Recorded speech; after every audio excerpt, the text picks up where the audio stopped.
Hey everyone, in this video I'll show you how you can fix Roblox not working and loading screen on PS4 and PS5.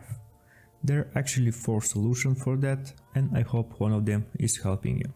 First and foremost, and the most important one, is testing your internet connection. For one online focused game like Roblox, it's a stable internet connection is crucial.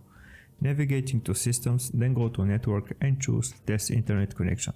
That way you're gonna test your internet connection. A second way of resolving that problem is clearing your cache.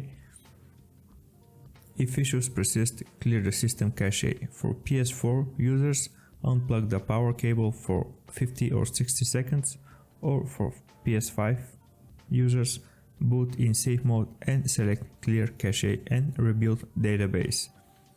Method number 4 is trying a different user profile. This is going to happen if you switch to a different user profile on your Roblox console to identify potential conflict causing crashes. And number 4 is check game files. If you suspect corruption game files, delete and reinstall the Roblox. Make sure you backup everything that you have done so far so you're not losing any files.